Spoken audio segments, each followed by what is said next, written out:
મિત્રો આપણે બનાવીએ છીએ ઝીણા લોટનો મોહનથાળ।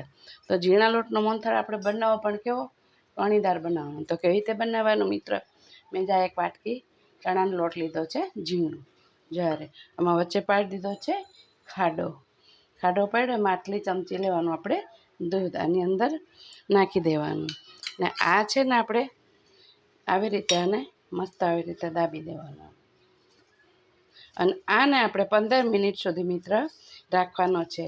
પછી જે ઘઉંનો જારો હોય ને એનાથી આપણે જારીને કણી પાડી દઈશું। ચલો આપણે બનાવીએ મોહનથાળ। મિત્રો આપણા લોટ એક ચમચી દૂધ નાખી અને જે દાબી દીધું હતું ને એ 10 મિનિટ થઈ ગઈ।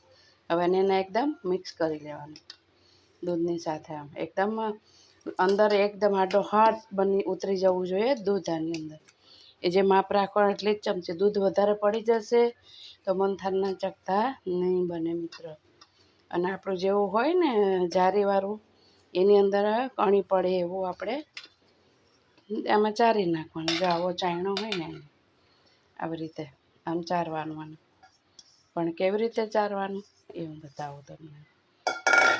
જો આવી રીતે દબાવીને તમે ચારશો ને આમ એટલે જો આ કણી પડશે મસ્ત રીતે। ઓકે મિત્રો, આ રીતે આપણે ચાલો બનાવીએ મોહનથાળ।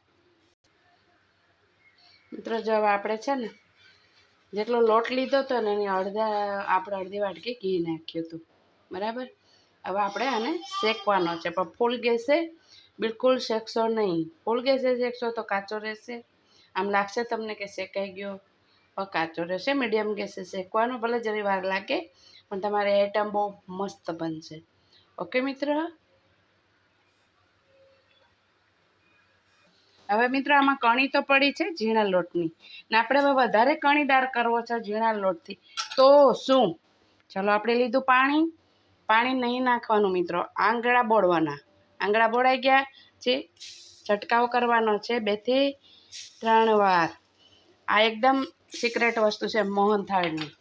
હવે તમે હલાવી નાખો, જો પડે છે ને કણી જોરદાર। આ રીતે મારે મિત્ર કણીદાર બનાવવાનો છે મોહનથાળ। ચાલો બનાવીએ ચાસણી। લોટ આપણો મસ્ત શેકાઈ ગયો છે, જો મસ્ત શેકાઈ ગયો ને કણીદાર।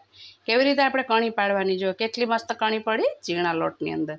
તો કેમ પાડવાની એ મેં તમને મસ્ત બતાવી।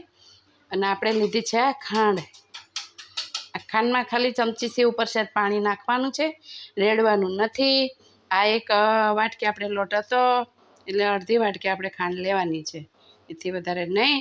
અને ચાસણી આપણે કરવાની છે 1.5 તારની, આના 1.5 તાર થવો જોઈએ, બરાબર મિત્ર। ઓકે ચાલો આગળ વધીએ।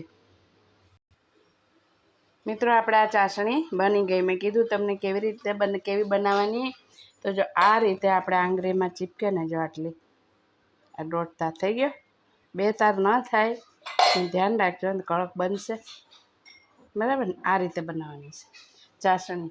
તો આપણે બનાવ્યું છે, આ કલર નાખી દેવાનો છે, મોહનથાળનો કલર છે, આ અંદર મિક્સ કરી દેવાનો ચાસણીમાં। પછી આપણે અંદર મોહનથાળના આને જે આપણે શેક્યું છે ને એ આપણે એની અંદર મિક્સ કરી દેવાનું છે આ મિત્ર, જે શેકેલો માવો છે આપણે। ઓકે, આ રીતે બનાવવાનો છે મોહનથાળ। મિત્રો આપણો ઓલરેડી મોહનથાળ થઈ ગયો છે કમ્પ્લીટ। આ રીતે બનાવજો, કેવા સરસ ચકતા પડે છે, જો બિલકુલ ખરાબ નહીં થયો।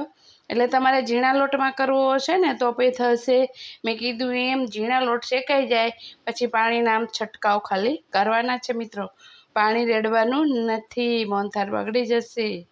ઓકે, જાડા લોટ નહીં થાય, પણ તમારે તાત્કાલિક બનાવવા હોય તો તમે આ રીતે કણીદાર મસ્ત જો આવો સરસ કરી શકો એકદમ, એને કણી મસ્ત જો લાગે ને જાડા લોટનો બનાવ્યો હોય એમ, જે ઓલરેડી ઝીણો લોટ। પણ આપણે આ સિક્રેટ રેસીપી હતી, લગભગ 95% કોઈ ઝીણા લોટનો બનાવીને પાણી નહીં છાંટતું હોય। એટલે આ રીતે મોહનથાળ બનાવજો મિત્રો। લાઈક શેર સબસ્ક્રાઈબ મિત્ર જરૂર કરજો, અને ઘરે બનાવજો। સાતમ આઠમના બનાવવાની ઘરે બનાવીને ખાશો, બહુ મજા આવશે। ઓકે મિત્ર, જય શ્રી કૃષ્ણ।